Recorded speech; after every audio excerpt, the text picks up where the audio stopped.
Hey everyone, ready for a deep dive? Today we're tackling how to actually think in English.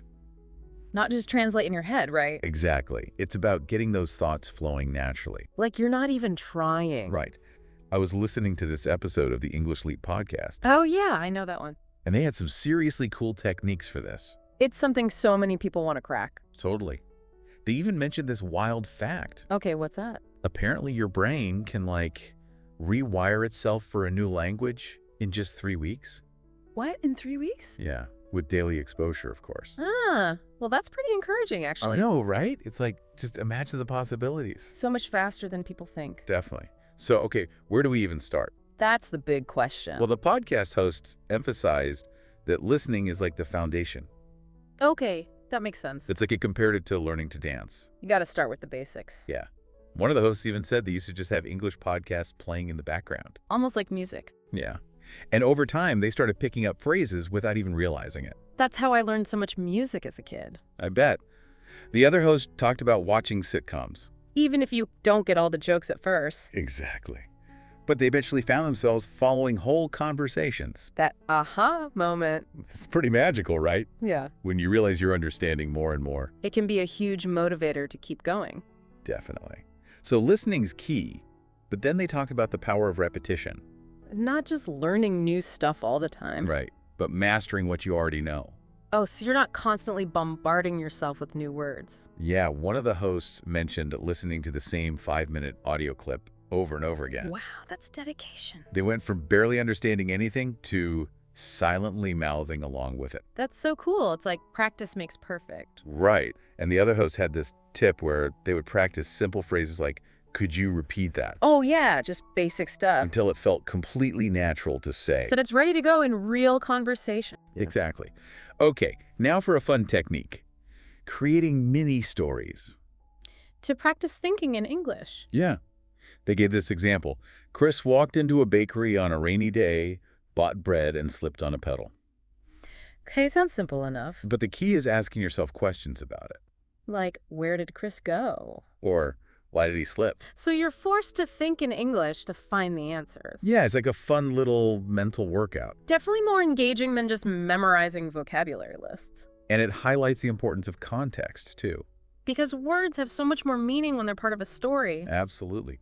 Speaking of context, they made this great comparison about learning grammar. Oh, yeah, I remember this one. They said it's like trying to bake a cake without a recipe if you're just memorizing grammar rules. That sounds frustrating. But when you see grammar in action within sentences and stories, It's like having those step-by-step instructions. exactly, you see how everything fits together. I like that analogy. They even gave an example. Anna went to the park yesterday to practice the past tense. Easy peasy. And then Anne is going to the park tomorrow for the future tense. Simple but effective. Totally. And, learning any language is so much easier when you're actually passionate about the content. Oh, absolutely. They talked about that too. One host was into travel videos, Makes sense. and the other one loved baking videos. I can see that. It made learning feel less like work and more like something they enjoyed. That's the key. You got to find what motivates you. And, they also made a great point about focusing on context when you're learning new words. So instead of just memorizing a word in isolation, Right. It's more effective to see it used in a sentence or a real situation. so you get the full picture. Yeah, they even had this funny story about learning the phrase "on the same page." Oh, yeah, I remember that one. What was it again? They were watching a scene where two characters were disagreeing, Okay, I'm picturing it. and one of them said, "We need to be on the same page." And that's how they learned it. Exactly. It clicked for them because they saw it in a real conversation. Sometimes those light bulb moments are the best. Totally. So we've covered listening repetition, creating mini stories, learning grammar and context, and finding content you love. That's a lot already. But there's still more to unpack. I'm ready for more. These podcast hosts had so many great tips to share. Let's hear them.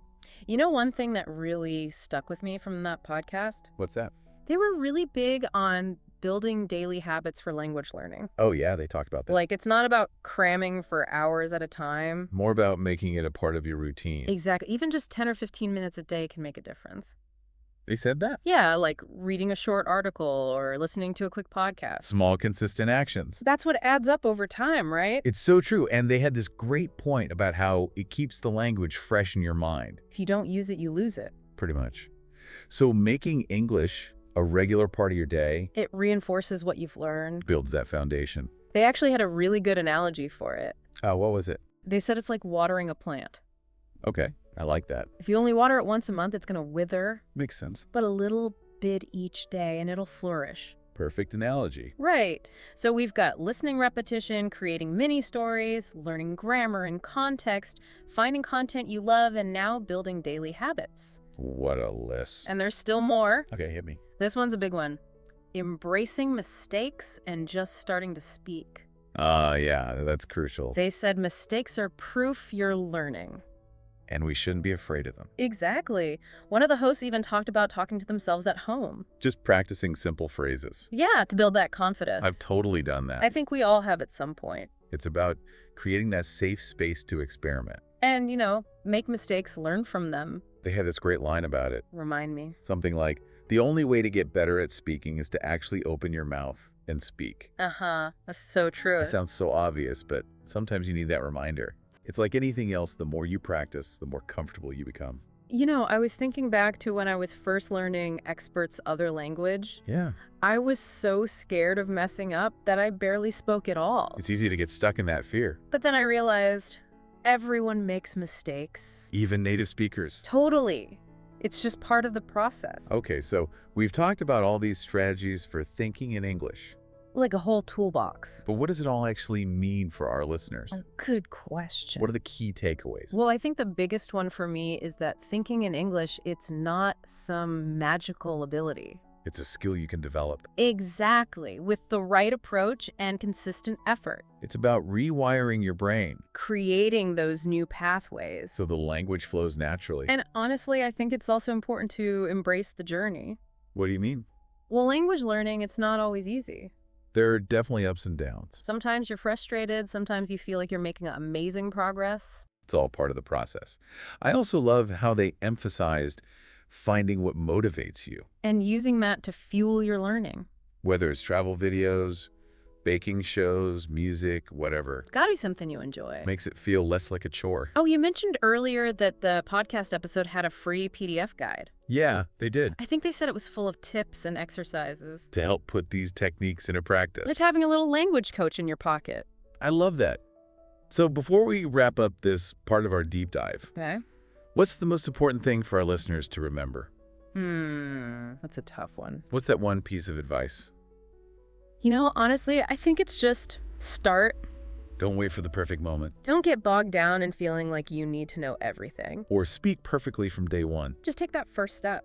like listening to a song, reading an article. Even practicing a few phrases in your head. It's about taking action, building momentum, Every little step brings you closer to that goal. of thinking in English more naturally.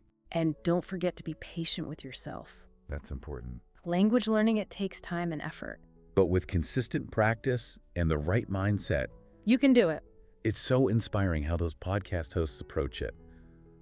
What do you mean? It's not just about memorizing rules and words. It's like they're rewiring their brains to think differently. Yeah, they really get that it has to become a natural part of your life. Not a chore. Right, like something you actually enjoy. And they talked about celebrating the small wins, too. Oh, yeah, those are important. Like when you suddenly understand something you didn't before. Or you catch yourself thinking in English without even trying. Exactly. It's those little things that keep you going. It's easy to get caught up in feeling like you're not progressing fast enough. But it's so important to acknowledge how far you've already come. And enjoy the process, right? Totally. It's funny, when you think about it, we're always learning. Even in our native languages. Yeah. There are always new words, new ways of saying things. Language is constantly changing. It's alive. Exactly. That's what makes it so interesting. And it reminds us that learning is a lifelong thing. Especially with language. So we're all lifelong learners in a way. That's a cool way to think about it. It's exciting. Always something new to discover. New challenges to tackle. Well, we've reached the end of our deep dive into thinking in English. It's flown by. We've covered some incredible strategies from the English Leap podcast From listening and repetition. to the importance of context and embracing mistakes, Building daily habits. Finding what motivates you. making it fun. Yeah. It shouldn't feel like a burden. And we even touched on the science behind it all. How our brains adapt, it's pretty amazing. If you're feeling inspired to start your own journey, to think in English. We highly recommend that PDF guide from the episode. It's packed with practical stuff. And remember, you don't have to do this alone. There's a whole community out there. Ready to support and encourage you. So take that first step. Embrace the challenge. And enjoy the journey. Learning to think in English, it's an amazing thing.